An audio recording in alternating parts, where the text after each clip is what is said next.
आज जो झलकारी बाई की जयंती मनाई जा रही है उसको उपलक्ष्य में थोड़ा बताएं। स्वतंत्रता संग्राम की अमर नायिका कोली समाज की वीरांगना झलकारी बाई, जिन्होंने स्वतंत्रता के प्रथम आंदोलन में 1857 में अपने प्राणों की आहुति देकर कोली समाज का ही नहीं बल्कि पूरे देश का और महिला जाति का गौरव बढ़ाया। आज उनकी 190वीं जयंती यहाँ हमने माल्यार्पण के साथ में मनाई है, क्योंकि कोरोना काल चल रहा है, इसलिए हमने भव्य कार्यक्रम यहाँ आयोजित नहीं किया है। जैसा आपको मैं बताना चाहूँगा कि अखिल भारतीय वीरांगना झलकारी महासंघ द्वारा विगत 24 वर्षों से झलकारी जयंती 22 नवंबर को और 5 अप्रैल को बलिदान दिवस का कार्यक्रम हम भव्य पैमाने पर यहाँ इंदौर में मनाते हैं। और इंदौर ही नहीं बल्कि पूरे मध्य प्रदेश और पूरे देश में झलकारी जयंती का कार्यक्रम मनाया।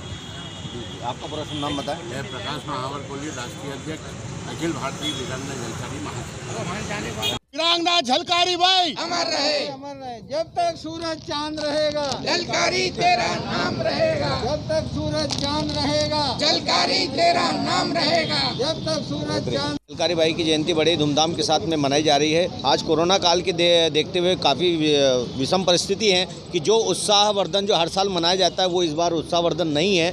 बड़ी स्थितियाँ बड़ी विचलित करने वाली है। लेकिन हम लोग अपनी इस झलकारी बाई की जयंती पर अखिल भारतीय कोरी समाज के शाक्यवार जी श्री अर्जुन जी और पूरी टीम के साथ में मैं अखिल भारतीय कुशवाहा क्षत्रिय महासभा के राष्ट्रीय उपाध्यक्ष होने के नाते, साथ ही अखिल भारतीय कुशवाहा महासंघ के राष्ट्रीय अध्यक्ष होने के नाते मैं हार्दिक शुभकामनाएं देता हूं कि आज भले इस परिस्थिति में हम लोग झलकारी बाई की जयंती बड़े उत्साह के साथ नहीं मना पा रहे हैं, लेकिन अगले साल तक ईश्वर की कृपा से कोरोना काल समाप्त हो जाए और बहुत ही शानदार तरीके से माँ झलकारी बाई की जयंती हम लोग सब मिल करके मनाएंगे। इसे आप सब लोग ईश्वर से प्रार्थना करें। मैं Vijay Kushwaha, the news express India, editor Indore. धन्यवाद।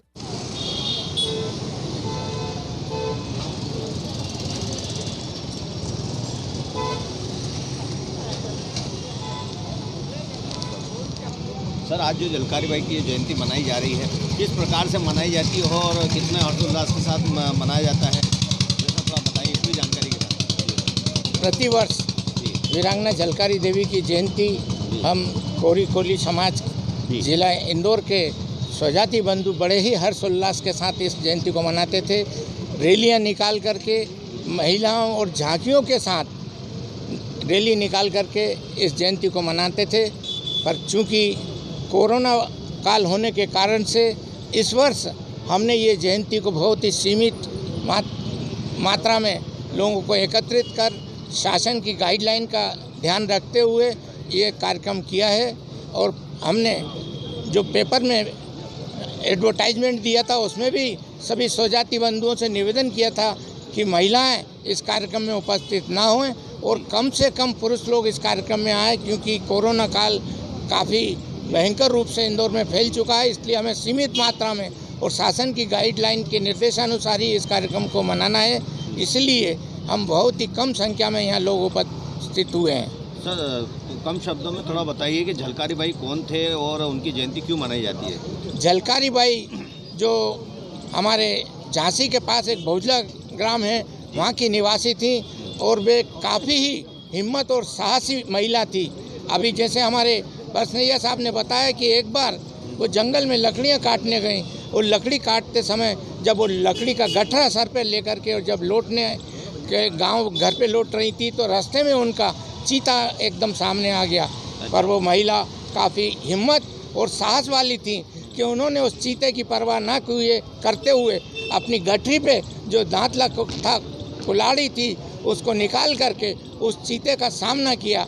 और चीते का सामना करते करते वो उस चीते को भी घायल कर दिया और चीते ने भी उन पर काफ़ी हमला किया, जिससे वो काफ़ी लुहान हो गई हैं। ऐसी हिम्मत वाली, ऐसी साहस वाली वीरांगना हमारी समाज में पैदा हुई हैं। इस वीरांगना ने जब झांसी की रानी पर अंग्रेज़ों के द्वारा आक्रमण किया गया था तो इन्होंने झांसी की रानी की हमशक्ल होने के कारण से उनको सुरक्षित अंग्रेज़ों की से जो है बाहर निकाल ली, पिछले गेट से बाहर निकाल दिया था। और खुद अंग्रेज़ों से लड़ाई करते इस बात के लिए अंग्रेज़ लोग भी बड़े वो हो गए थे कि ये झांसी की रानी है या वीरांगना झलकारी है। जब उनको मालूम पड़ा कि अरे ये झांसी की रानी नहीं है, झांसी की रानी तो निकल चुकी है, ये तो वीरांगना झलकारी कौरी देवी है। तो फिर उन्होंने उससे भी काफ़ी युद्ध किया और काफ़ी झांसी की रानी ने साहस के साथ अंग्रेज़ों से युद्ध किया। कई अंग्रेज़ों को उन्होंने मार गिराया और अपनी महारानी लक्ष्मीबाई को अच्छे तरह से जो उन्होंने उनको अंग्रेज़ों से बाहर निकाल दिया। जी जी जी। और देशवासियों के लिए कुछ कहना चाहेंगे इस देशवासियों से मैं यही कहना चाहूँगा कि घर से हर नारी को, हर महिला को अपने घर में जो बेटी है उसको झांसी की रानी जैसी बनाएं, घर में उसको ना बिठाएं। और हमारे समाज में जो घूंघट प्रथा है उस घूंघट प्रथा को भी खत्म कर नारी का सम्मान करना चाहिए। और जहाँ नारी का सम्मान होता है वहाँ देवताओं का वास होता है, ऐसी मेरी मानना है। जी जी। कोरोना काल में देशवासियों को संदेश कुछ देना चाहें? कोरोना काल में मैं सभी देशवासियों को यही संदेश देना चाहूँगा कि ज़्यादा से ज़्यादा आप लोग घर से ना निकलें, अति आवश्यक कार्य हो तो ही घर से निकलें और बिना मास्क से ना निकलें। और ज़्यादातर जो 60 वर्ष से ज़्यादा उम्र के जो व्यक्ति हैं उनसे मेरा हाथ जोड़ करके प्रदेश कार्यकारिणी की ओर से निवेदन है कि वो तो बिल्कुल घर से ना ही निकलें। जब बिल्कुल ही आवश्यक कार्य हो तो ही घर से बाहर निकलें, अन्यथा घर से ना निकलें। शासन के गाइडलाइन का पालन करें, शासन के निर्देशों का पालन करते हुए अपने ज़्यादा से ज़्यादा अपने परिवार का और समाज का बचाव करें। आपका पूरा शुभ नाम बताएं? मेरा नाम अर्जुन सिंह शाक्यवार है। मैं अखिल भारतीय कोली समाज शाखा मध्य प्रदेश का प्रदेश अध्यक्ष हूँ।